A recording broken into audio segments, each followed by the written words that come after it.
Thank you so much for staying with us. For more on our top stories and others, please visit our website. It's channelstv.com and youtube.com/channelsweb. You can also watch us on the go on your mobile device. Log on to m.channelstv.com or download the Channels TV app for Android, iOS and Windows phones from their respective stores. And having the Channels TV and Channels 24 app will give you access to news and updates. You also have the Eyewitness feature, so you too can be a part of the news. Just install the app, then tap and swipe to reveal the Eyewitness menu and follow the instructions to share those pictures, videos or news of happenings around you. As some local flights resume operations today at the Nnamdi Azikiwe Airport, Abuja, which has been closed for 6 weeks, passengers have continued to applaud the timely execution of the project. Some of the passengers who spoke to Channels Television in Abuja appealed to the federal government to urgently consider the construction of a second runway for the airport, in addition to regular maintenance of the newly renovated one. I can't imagine the relief. It is such a relief. I actually delayed my flight yesterday to travel today to be sure that I will be coming into Abuja instead of going to Kaduna. I didn't want to have to do it at all. So once I knew that they were talking about shifting to Abuja today, I deliberately delayed my flight so that I could go today. We're happy that we can now fly back to Abuja without going through Kaduna. Kaduna was not a bad experience, but it wasn't the best experience. The exposure was so much, and so I feel very good flying to Abuja through this airport. And I know that so many other Nigerians also feel good. Going forward, I think that we should take the issues of our airport infrastructure more seriously. It didn't have to take this number of years before we could fix a runway. Meanwhile, the management of aero contractors has been explaining circumstances concerning and surrounding the smoke in its flight from Port Harcourt to Lagos. The aircraft cabin was said to have been covered in smoke as it took off from Port Harcourt yesterday evening. The terrified passengers were seen praying frantically in videos which were recorded by some passengers and have gone viral on social media. The airline's managing director, Captain Ado Sanusi, told our aviation correspondent that the smoke originated from the cargo section of the aircraft and got into the cabin through the air conditioning system. He said the pilot landed the plane safely and that the plane is due for a test flight today. And away from aviation matters to Enugu State, where the governor, Ifeanyi Ugwuanyi, has reiterated his commitment towards developing infrastructure in the rural areas to check rural-urban migration. He was speaking during the opening of the newly constructed Opi-Nsukka Road. Nsukka, host community to the first autonomous and indigenous tertiary institution in the country, the University of Nigeria. A community has had to cope with bad road infrastructure since the inception of the university in 1960. Palliatives here and there have helped, but the governor of Enugu State wants a more permanent infrastructure, and that has given birth to this celebration.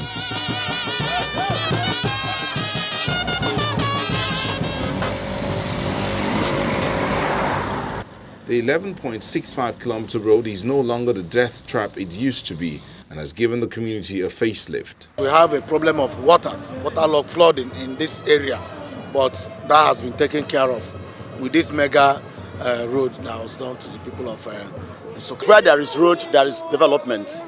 His greatest contribution has been in the area of road infrastructure. The Opi-Nsukka road became a sea that you cannot cross without a boat.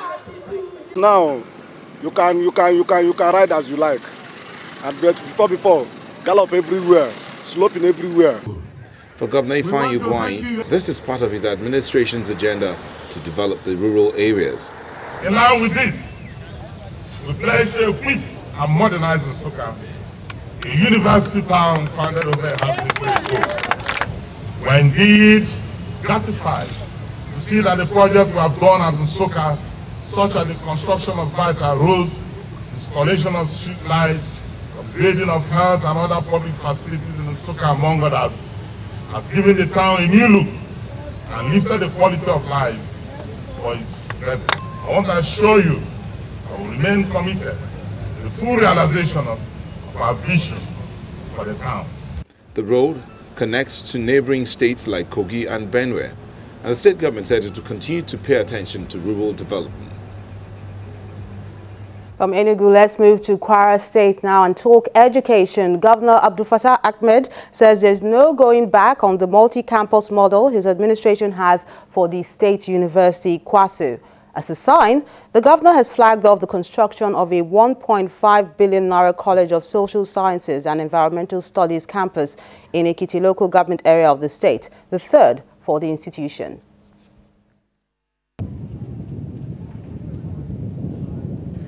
Kwara State University, Malete, Moro, local government area. To access quality education, students from other parts of the state will no longer have to come here to study. The state government brings dignitaries to OC, the southern part of the state, to flag off the construction of 1.5 billion naira College of Social Sciences and Environmental Studies OC campus of the Kwara State University.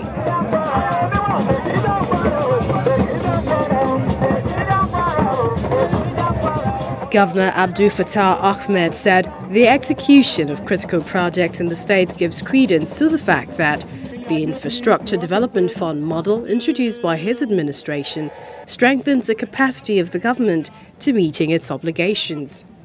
He wants the people of the state to put communal interests above personal gains in attracting development to their areas. The siting of this project will accelerate the socio-economic development of Ekiti local government and the state. I therefore urge people of Ekiti and other communities in the state with ongoing and new projects to elevate long-term community interest over personal objectives. The Vice-Chancellor of the institution, Professor Abdul Rashid Na'ala, is excited that more people can now access university education. The OC campus of Kwara State University will host a world-class College of Environmental Sciences with departments such as Environmental Management and Toxicology, Plant and Environmental Biology, Urban and Regional Planning, Geographic Information Science, Survey and Informatics, Fine Arts, and so on and so forth. The Commissioner for Tertiary Education, Science and Technology, Dr. Amina Ahmed, gives a breakdown of the project to the excitement of the host community. And if adhered to faithfully, the project is expected to be ready in about a year's time, and hopefully teaching and learning too would begin in earnest. And still to come on the program, a judicial council has been set up by the Kogi state government to probe the past administration. That's in a moment. Join us again.